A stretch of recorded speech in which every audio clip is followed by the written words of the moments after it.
اعوذ باللہ من الشیطان الرجیم بسم اللہ الرحمن الرحیم وجاء رجل من اقصى المدینۃ یسعی۔ اب یہ کہ ہو سکتا ہے عین اسی وقت ایسا ہوا ہو یا کچھ دنوں کے بعد ہوا ہو۔ آیا ایک شخص دوڑتا ہوا مدینے کے پرے سے، اقصى المدینہ، مدینے کا دور کا حصہ تھا۔ وہی جیسا کہ میں نے عرض کیا ہوں کہ ان کے محلات اور بڑے بڑے سرداروں کے وہ تو باہر کے قرب ہوں گے اور وہیں پر فرعون کا محل بھی ہوگا۔ وہاں سے ایک شخص دوڑتا ہوا آیا، جاء رجل من اقصى المدینۃ، شہر کے پرلے سرے سے ایک شخص آیا، یسعی، دوڑتا ہوا، قال یا موسیٰ، اور اس نے یہ کہا کہ اے موسیٰ، ان الملأ یأتمرون بک، یہ جو درباری لوگ ہیں، جو سردار ہیں قوم کے، وہ اس وقت مشورہ کر رہے ہیں تمہارے بارے میں، لیقتلوک، کہ تمہیں قتل کر دیں۔ یعنی اب وہاں پر ہو رہی ہے، یہ قرارداد پیش ہو چکی ہے اور تمہارے قتل کے اوپر ان کا اتفاق ہونے والا ہے۔ یعنی یہ کہ اب یہ کھل بھی گیا کہ انہوں نے ان کے ہاتھوں ایک قبطی مارا گیا ہے۔ ویسے بھی وہ سمجھتے ہوں گے کہ یہ جو ہماری ایک غلام قوم کا ایک فرد جو ہے، ہم نے چونکہ اپنے ہاں ہی رکھ کر اسے پالا ہے تو اس کے اندر اتنی سرکشی پیدا ہو گئی ہے، اور اگر اس نے ہماری اس غلام قوم کے اندر کوئی آزادی کی روح پھونک دی اور وہ کھڑے ہو گئے تو ہمارے لیے تو بڑا معاملہ جو ہے وہ مشکل ہو جائے گا، لہذا بہتر یہ ہے کہ اس کو قتل کر دیا جائے۔ ان الملأ یأتمرون بک لیقتلوک فاخرج انی لک من الناصحین، تو اب یہاں سے نکل جاؤ، یہاں سے جان بچا کر چلے جاؤ، اس لیے کہ میں تمہارا خیر خواہ ہوں، میں تمہیں صحیح بات جو ہے تمہاری بھلائی کی بتا رہا ہوں۔ فخرج منہا خائفا یترقب، تو نکلے وہاں سے حضرت موسیٰ علیہ السلام ڈرتے ہوئے، اور وہی یترقب، اب ادھر سے بھی جب کسی شخص کو ایسا اندیشہ ہو تو ذرا سی آہٹ جو ہے اسی پر وہ چوکنا ہوتا ہے، تو وہی کیفیت ان کی تھی۔ قال رب نجنی من القوم الظالمین، انہوں نے اللہ سے دعا کی، پروردگار مجھے نجات دے اس ظالموں کی قوم سے۔ ولما توجہ تلقاء مدین، اور جب وہ اب انہوں نے رخ کیا مدین کی طرف، اتنا جو رافیہ اب آپ کے سامنے ہے وہ سینائی پیننسولا، وہ تکون، اس کے اس سائڈ پر مدین کا علاقہ ہے، اس سائڈ پر مصر ہے، بیچ میں سینائی پیننسولا ہے۔ اب یہاں سے یہ چلے ہیں تو پورا یہ جو ان کو اب سینائی کا علاقہ ہے، صحرائے سینا، یہ کراس کرنا ہے اور مدین جانا ہے۔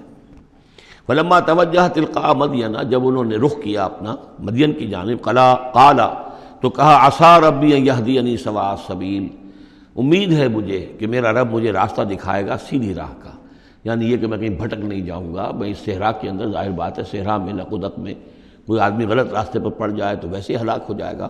عسیٰ ربی، مجھے امید ہے کہ میرا رب مجھے راستہ بتائے گا اور صحیح راستے پر چلائے گا، سیدھی راہ پر۔ ولما ورد ماء مدین، اب کتنی دیر لگی ہوگی، کتنا وقت لگا ہوگا، جب مدین کے کنویں پر پہنچے۔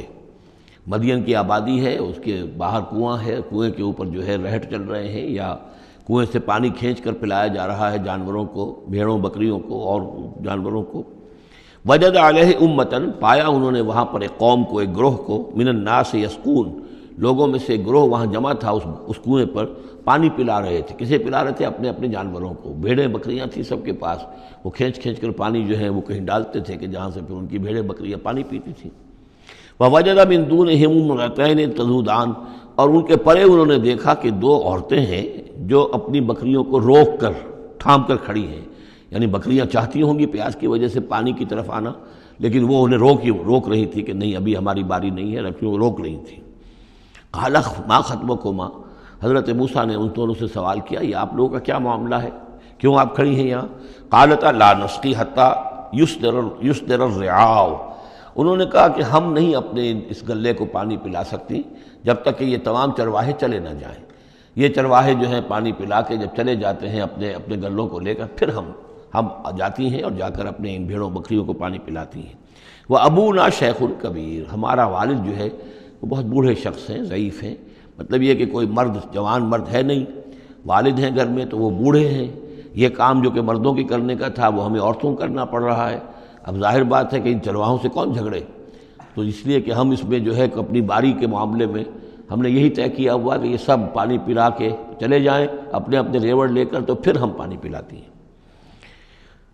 فسقا لہما، حضرت موسیٰ علیہ السلام تو تھے، قوی ہیکل تھے، انہوں نے کہا نہیں، ان کی وہ غیرت جو ہے انہوں نے پانی پلایا، ادھر ادھر ہٹایا ان کو جو بھی چرواہے تھے، اور ان کو پانی کھینچ کر پلایا ان کی بھیڑوں بکریوں کو۔ ثم تولی الی الظل، اب وہ تو لے کر اپنی بھیڑوں بکریوں کو چلی گئی اپنے گھر، اور یہ پھر کسی سائے کی طرف انہوں نے رخ کیا، پھر مڑے ایک سائے کی طرف، کسی درخت کے سائے میں جا کر بیٹھ گئے اور انہوں نے اب دعا مانگی، قال رب انی لما انزلت الی من خیر فقیر۔ یہ بڑی اہم دعا ہے، یاد کر لینی چاہیے۔ اے اللہ جو خیر بھی تو میری جھولی میں ڈال دے میں اس کا محتاج ہوں۔ یہ انتہائی عاجزی کی دعا ہے۔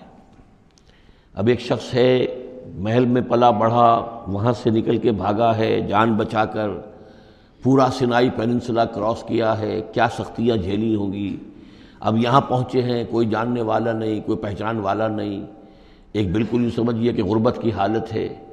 تو اب اس حالت میں ہوتا ہے کہ انسان، ایک تو فقیر وہ ہوتا ہے جو کہتا ہے ٹھسے کے ساتھ میں اتنے پیسے لوں گا، میں 5 روپے سے کم نہیں لوں گا۔ ایک غریب فقیر وہ ہوتا ہے، وہ کہتا ہے کہ مجھے جو بھی دے دیں، میں تو اس قدر محتاج ہوں۔ تو یہ گویا کہ انتہائی احتیاج کی کیفیت ہے۔ رب انی لما انزلت الی من خیر فقیر، پروردگار میں تو اب فقیر ہوں، جو خیر بھی تو میری جھولی میں ڈال دے۔ اس درجے میری حالت اب خستہ ہے۔ صدق اللہ العظیم۔